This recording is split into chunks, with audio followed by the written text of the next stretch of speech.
Audio production begins in 5, 4, 3, 2.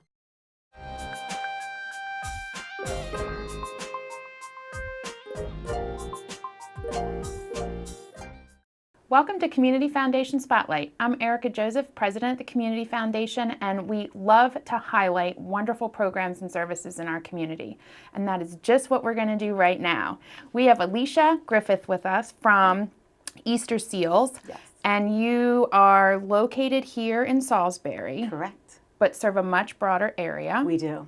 So tell me a little bit, and for our viewers who maybe, I'm sure they've heard of Easter Seals, but let's fill them in on the work you do here in Salisbury and the organization that you're part of. Absolutely. So Easter Seals is a nonprofit health organization.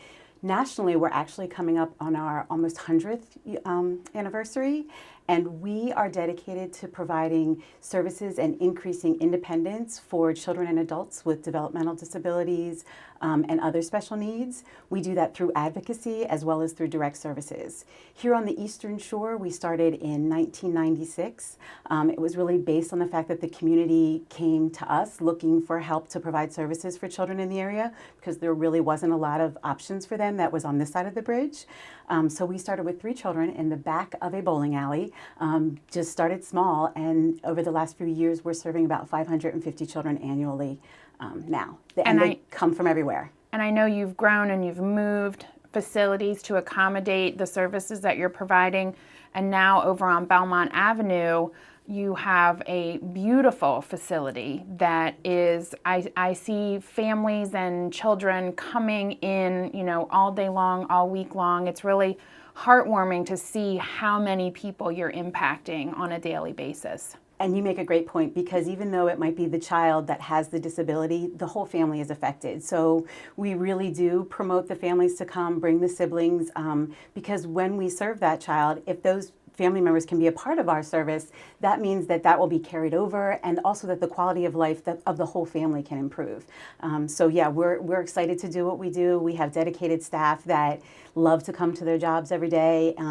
We are able to keep staff for a long time because we work really hard to make sure that everything kind of blends together and is as seamless as possible so that the families don't feel alone, but that everybody is supported in a very positive way. Now, you sort of carry 2 titles. You're a clinical coordinator, which you can describe in a moment, but I know that you said you also do some occupational therapy as well. Yes. And so I think that your experience and your role will really help viewers understand some of the services that you're providing in a very tangible way. So talk to me a little bit about what that looks like when someone comes in and receives those kinds of services. So we offer occupational therapy, physical therapy, and speech therapy, which also encompasses feeding at our site. We have staff that are trained specifically for feeding and sensory processing disorders, as well as just staff that has over 20 years of experience that is currently with us. As far as being an occupational therapist and getting to work with the families and the children, that's definitely my favorite part of my job.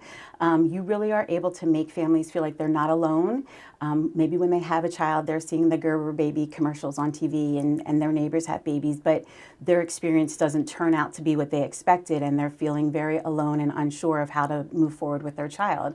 So being able to bring them in once the doctor makes the referral and have the opportunity to say, well, here's the things that we think are going to be next. What do you want to work on? And here's how we can accomplish those goals. And a lot of times you're celebrating things that are a lot smaller maybe than the goals of a typical child's development, but still those celebrations are, that first step, that first time that child feeds themselves is just one of the most exciting moments to be a part of with a family. Now you mentioned that, often this will come from a referral from a doctor. If that hasn't happened yet, what are some of the common diagnoses that parents will have that will have them end up coming to Easter Seals for services? Well, the interesting thing I want to make sure I touch on about that is that not every child that we see is someone that you could see in the community and say, this child, is getting therapy services somewhere. We do treat children who have a speech delay, which they're not going to look different from any other child on the playground.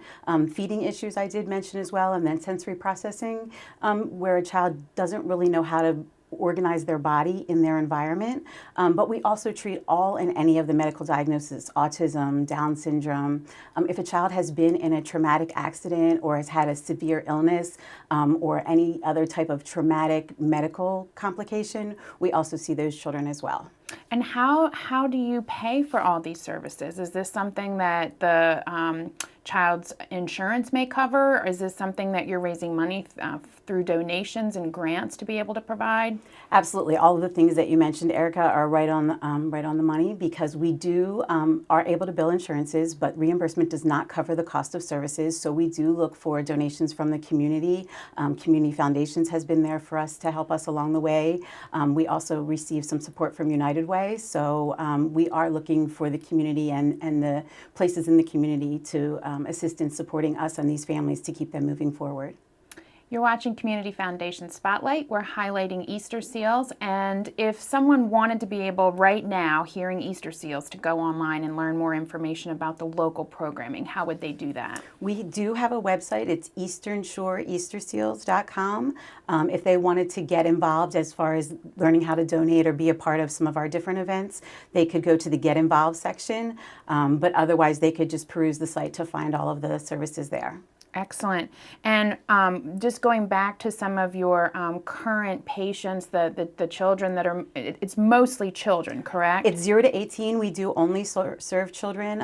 At 18, we do attempt to help them find other resources to move forward. But as you mentioned, our center, as much as it is fun and wonderful, at 18, they start to outgrow the things that we have to offer. And so you will see children at birth. Absolutely. And so that's just a tremendous opportunity for families to get that support right away. What should a parent or a caregiver do if they think that Easter Seals might be able to provide services? What's the best approach? Should they talk to their doctor? Should they reach out to you first? What's the best sort of path for them to take? We are a prescribed service, so we do need that referral, the prescription, to be faxed to us from the physician. But taking that first step of talking to their doctor about their concerns is really a wonderful thing, because it starts that whole advocacy for their child. I always tell the moms and the dads and the caregivers, you're 99% of the time right on with what you are concerned about or think that your child needs to work on. So starting that conversation with their physician and then having that referral faxed over to us is the way to start services. They're welcome to call if they want to have some conversation about what should I look for. There's a lot of things on the internet now, ages and stages, to kind of figure out if there are things that you're concerned about. And I will say that the doctors in the area are very receptive to having the referral sent over to do the evaluation. And it might be the situation where your child doesn't need weekly therapy, or maybe we bring you back one time for a recheck. But that way we're able to kind of get that baseline and help that parent feel more ready to do what their child needs them to do. And I know that, in this particular program, we're not focusing on the broader programs and services, because you have such a wide variety of support and connection points for families and children within the community. But if you could just highlight a couple of things, I'm thinking specifically about Camp Fairley and others, just to highlight for families that it is this therapy, it is this office on Belmont, that they can connect with you weekly as needed, but then the Easter Seals organization just has this whole host of things that are available for families in the community. Absolutely. When we were talking about what is Easter Seals, it is definitely a nonprofit organization that attempts to help from birth through adulthood. And we don't want to, even though in Salisbury we might not have those services like you're mentioning, we do have Camp Fairley, which is in Chestertown, Maryland, and we take ages 6 all the way through the rest of the lifespan to be able to come there for different camps that they host, whether it's based on a diagnosis or whether it's based on a theme. We do have a music jam respite weekend, I think, coming up that it's available. And we do have adult services, day health services in our Georgetown as well as our Newcastle and Dover sites. We're always looking to see what the community needs are, and possibly developing in more of those types of services here is definitely something we're looking at in our future.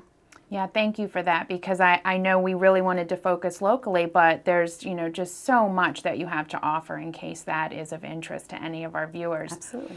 Now, I would imagine that in the work that you're doing day to day and the families and children that you're seeing, that you have some stories. of some kids or some moms and dads. If you can, tell me about somebody who, who you've connected with.